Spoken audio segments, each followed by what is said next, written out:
It wasn't a whisper. It wasn't a rumor. It was a declaration, raw and loud. ECOWAS is activating its standby force. Not for peacekeeping. Not for training. For war. For confrontation. For the first time in its history, the Economic Community of West African States, once seen as the polite club of presidents, had placed military boots on the table, not beside it. The target was clear, even if no names were spoken out loud: Burkina Faso, Mali, and Niger. The Sahel Three. The ones who walked out, shut the door, and refused to come back. And now ECOWAS had said enough. But something strange happened. These countries didn't panic. They didn't fold. They didn't even pause. Instead, a voice rose from the dust. It was Captain Ibrahim Traoré, the young, sharp-eyed leader of Burkina Faso. They want us divided. They want us begging. They want us broken. But let them hear this clearly: an attack on one of us will be met by all of us. The message was echoed in Bamako. It was repeated in Niamey. The Alliance of Sahel States, barely a year old, had just drawn a red line. Cross it, and it won't just be a border dispute, it will be a war. How did we get here? How did West Africa come this close to tearing itself apart? It didn't begin with threats. It began with silence. Years of silence.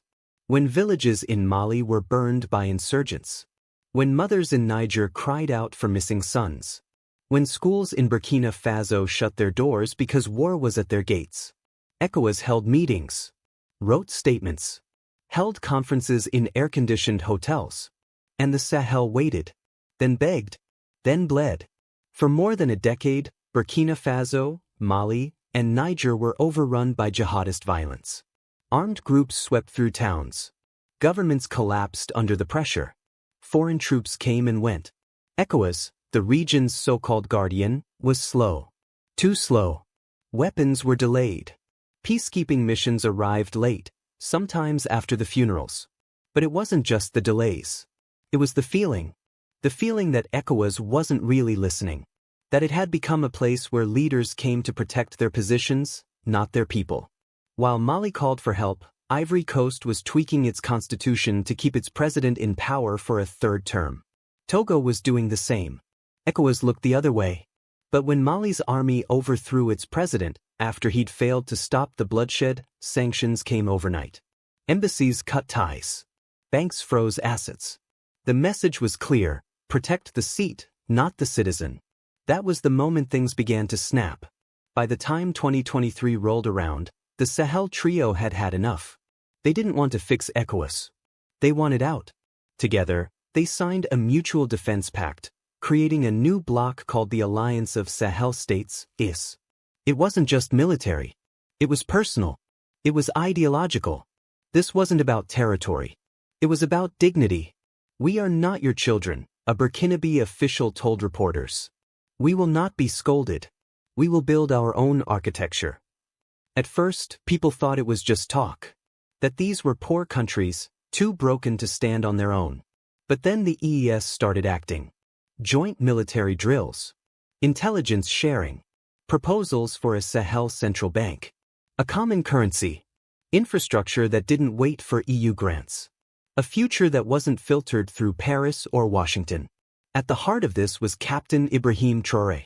He wasn't polished. He didn't speak in rehearsed soundbites. He didn't ask for permission. Just 34 years old when he came to power, he was supposed to be a placeholder. Another young soldier in camouflage. But Traoré brought something West Africa hadn't heard in decades: conviction. He stood before crowds, not to promise foreign aid, but to demand resource control. He called out corruption, foreign interference, and the lie of democracy wrapped in chains. "Our resources belong to us," he said in a broadcast that went viral across the continent. Not to France. Not to America. Not to the IMF. And we will not ask for what is already ours. Under his leadership, things began to change. Schools reopened in war-torn districts. Mining contracts were rewritten. Clinics were built. Military posts were reorganized, not to chase shadows in the desert, but to protect real people in real villages. Even his critics admitted, he wasn't just shouting. He was doing. And people listened. Not just in Burkina Faso, but across the Sahel. In markets. In classrooms. On dusty roads where soldiers stood guard. In places where ECOWAS had become just another word for betrayal. But not everyone was cheering. In the glass towers of Abuja and Accra, in foreign ministries from Paris to DC, alarms went off. This wasn't just three poor countries leaving a regional bloc. This was a rupture in the post-colonial order. If the EES succeeded, others might follow. Guinea, even Senegal, some whispered. So ECOWAS went from concern to confrontation. From urging reforms to preparing military intervention. Under pressure from Western partners, it warned the EES, return to constitutional order or face significant consequences. No negotiations. No room to maneuver. That was the moment the line was crossed. At a late-night summit in Abuja, under tight security and behind closed doors, ECOWAS authorized the activation of its standby force, the same force built for peacekeeping now being turned toward confrontation. Military planners were told to begin assessments. Public statements remained vague, but the intention was loud enough for everyone to hear.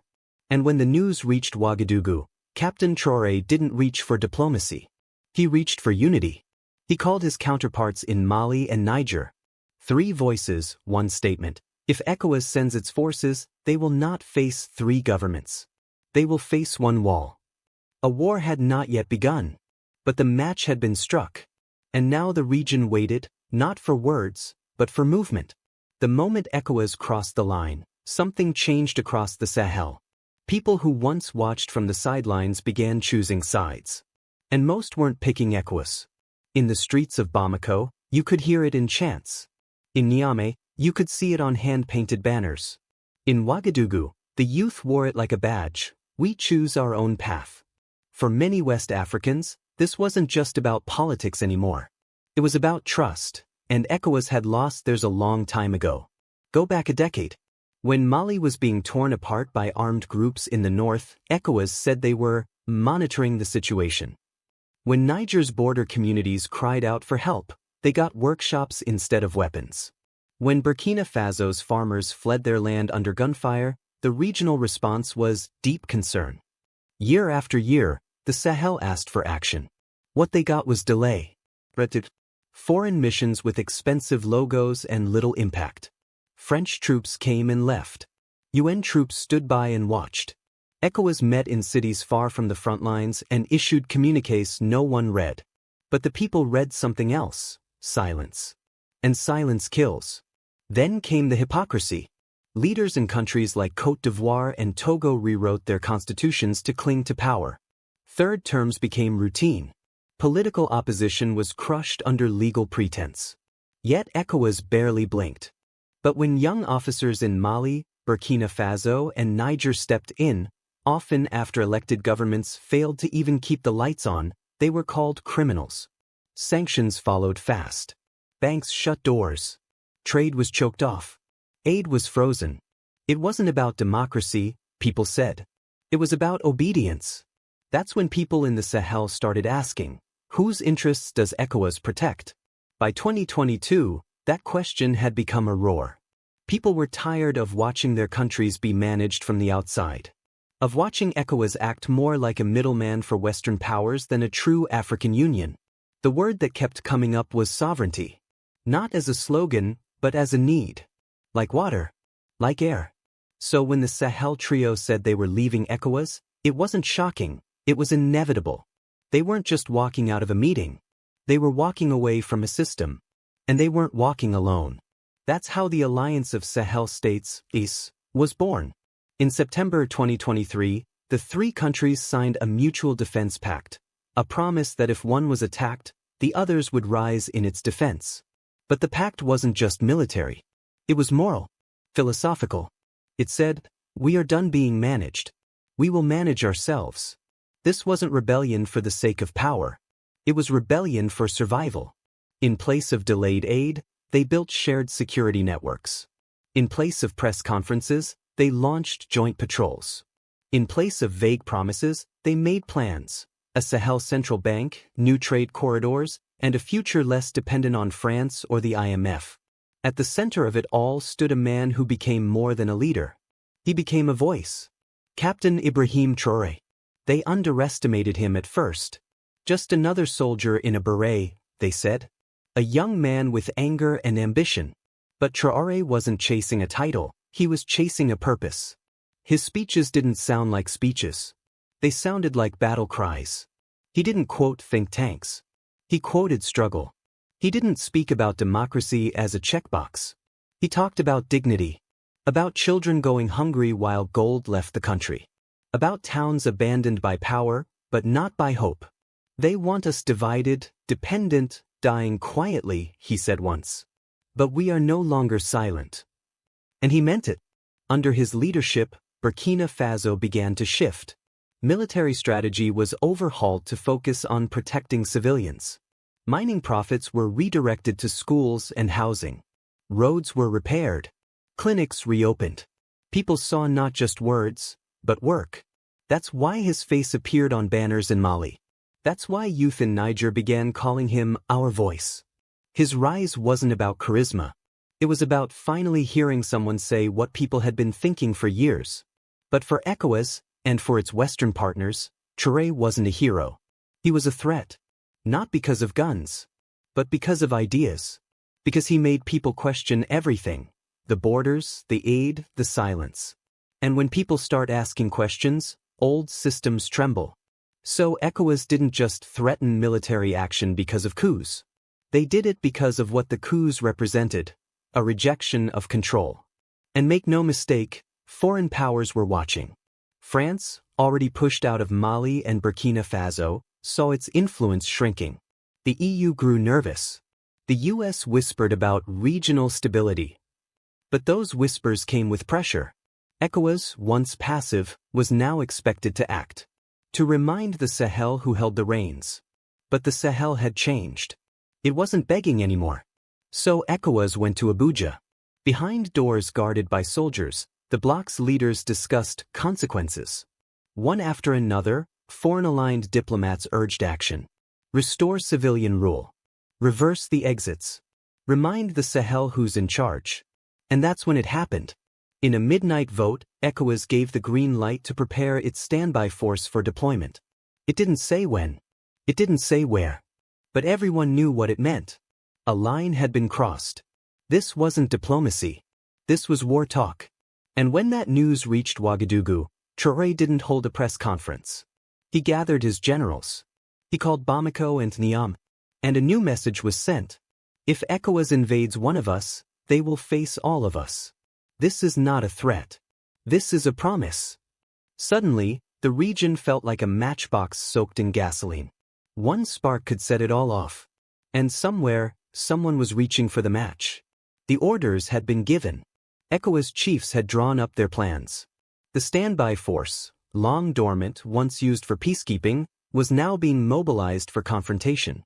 Troops from Nigeria, Ghana, Senegal, and others were placed on alert. Battle maps were dusted off. Logistics chains quietly put in motion. And across the Sahel, the drums of resistance began to pound. In Bamako, in Ouagadougou, in Niamey, the response wasn't fear. It was readiness. Military convoys rolled through dusty highways. Volunteers lined up to defend their towns. Leaders met behind closed doors, not to panic, but to prepare. This wasn't just political anymore. This was personal. For too many in the Sahel, this fight had already started, long before ECOWAS made its threat. This wasn't a war of generals. This was a war of memory. People remembered the years ECOWAS stood by while entire provinces fell to insurgents.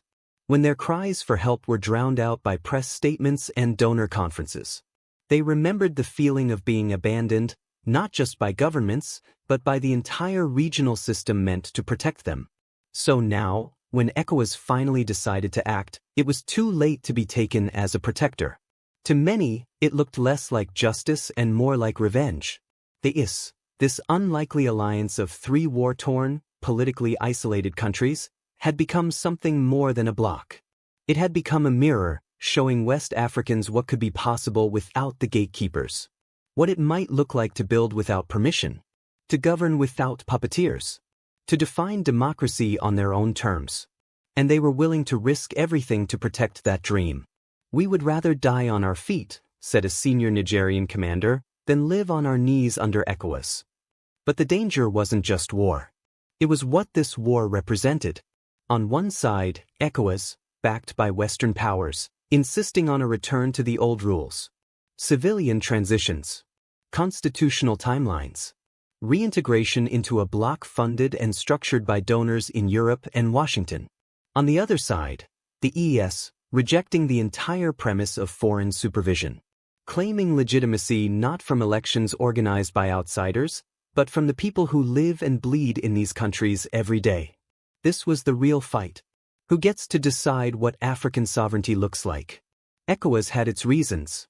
The bloc feared that letting military governments survive and thrive would set a dangerous precedent. That more countries might follow the ES out the door. That the entire framework of post-independence West African unity might collapse. But their logic was undermined by their record. Where was this urgency when presidents altered constitutions to stay in power? Where were the threats when opposition leaders were jailed? Why did ECOWAS only raise its voice when military men stepped in after years of democratic failure? The double standard had become too obvious. People saw it, and they resented it. That's why in cities across the Sahel, citizens rallied behind Traoré. Not because they loved military rule, but because they were tired of fake democracy. Tired of leaders who wore suits and smiled at summits while their people starved. Traoré may not be perfect, but he spoke their pain. And more importantly, he acted on it. And then came the tipping point. Leaked intel suggested ECOWAS was planning a limited operation to seize key military positions in Niger. It was meant to be a show of force. A quick strike. Just enough to break the alliance's backbone. But the moment the news hit the ground, the ES responded with full force. All three nations ordered full mobilization of their armed forces. Russian advisors, already present under new agreements, were seen training local units. Drones were repositioned. Border posts were fortified. And ES forces sent one final message to ECOWAS. "Come, and we will meet you at the gates. You will not find surrender. You will find resistance." It was no longer a standoff. ECOWAS had officially declared war. The Traoré Alliance had declared unity. And the people? They picked a side. Not just with words, but with action. Youth militias organized night patrols. Retired officers volunteered to train new recruits. Women's associations began preparing food and supplies for displaced communities. Across the Sahel, the message was clear. This land will not be taken easily. But war isn't romantic. It doesn't care about speeches or dreams. It consumes. And now, West Africa stood on the edge of something that hadn't been seen in decades. A regional civil war between brothers. Between neighbors. Between two visions of Africa's future. And the world watched, quietly, as the continent faced its hardest question yet. Who gets to decide Africa's path? Is it the old order, structured, slow, and foreign-aligned? Or the new one, messy, proud, and fiercely independent? In this moment, the fight isn't just between ECOWAS and the ES. It's between what was and what could be. As ECOWAS troops began their advance and ES units took position, the people held their breath. Not because they were unsure of what they believed, but because they knew the cost of believing might soon be paid in blood. Now the world must ask, is ECOWAS protecting stability or suppressing change?